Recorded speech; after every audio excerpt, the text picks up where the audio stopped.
What are some of your tricks or tips or for those engagement pieces? Because we've heard engagement. I mean, that actually is a topic. Honestly, it's always been there. It's just different now. There has never been a survey in my 20 years that any event we ever did that employee engagement was not listed. Agent engagement, it's very difficult.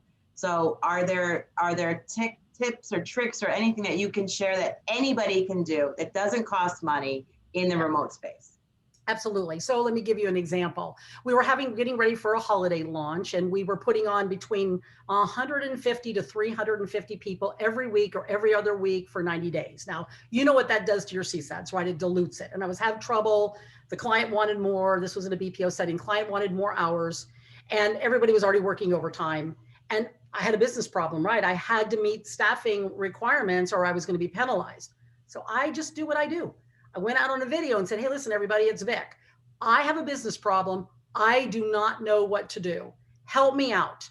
So I just told them what the business problem was, just what I told you now. We've got more requirements. You're already working overtime. I don't know how to schedule. You don't like the way we're scheduling. Help me out. What do you want? And we put that out on a discussion board and people started putting in information. And that starts the communication feedback loop I'm talking about. Then once I got the data, my analyst analyzed it, gave me the top 3 reasons. I went back out in another video and said, okay, we had, 92% of you actually participated. Thank you so much. And these are short, less than a minute surveys, right? Quick fixes. Then you can survey more often and people get on a roll, but you got to tell them what happens, right? What happens is they do the survey and then it goes into the black hole and they're like, well, what happened? So I would go back and say, listen, 92% actually participated. Thank you so much. 75% of you said that the scheduling software sucked. After you got a schedule request, it didn't go into the schedule for 48 hours and you didn't show up for work thinking you got it. And so we need to fix that. And 28% of you said this and 11% to this. And I gave them the 3 top things. Then I put it back out there and I did a video for each of them. Again, it's communication feedback loop. So what do you want me to do about it? What do you really want? And it's from a business perspective, right? Don't tell me to wave a magic wand or you need instantaneous answers in 5 seconds. Put on your business hat and tell me what I need to do. So they would feed back. We would look at the data, we'd analyze it, and I'd feed it back to them. And that's really, now I'm controlling the narrative because guess what they're talking about in the chat? They're talking about the business problem. And all the heads, and it's spearing engagement and people are happy. They're typing faster, they're talking faster. And so what happened was our average handle time went down. And I've never been a big promoter of driving AHT because I think it's not good for the customer. But by getting them excited, they literally naturally just speeded things up. So really they just want to say, so if you're having a scheduling problem or you don't know how to engage them, or you want to see if the bingo worked or how they like their team meetings or how they want their coaching.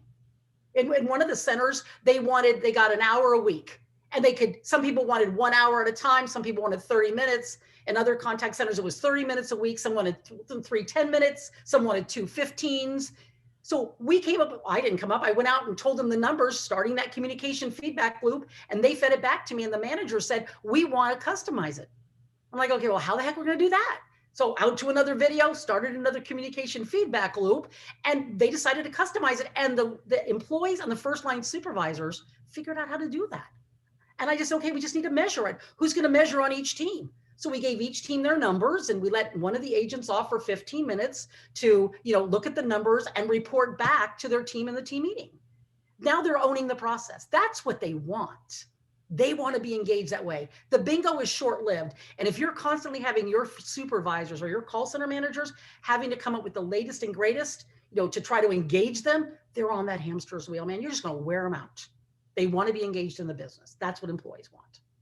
It's true. That makes sense? Absolutely. And they want to be heard. And we had a whole conversation yesterday around empathy. What do people want the most? If they want to feel that they have been heard. Right? That's what I think is a critical piece right now. So, and the communication piece that you were mentioning, I mean, I don't think that you can communicate enough right now. It's communicate, everything, all parts of the pandemic. And I don't think that that's being communicated enough with where we are in the pandemic, where we're going. There's so many pieces that I think that you can't over communicate right now at this point in time. And I think too, people just want to be heard and they want to know that you're going to take good care of them.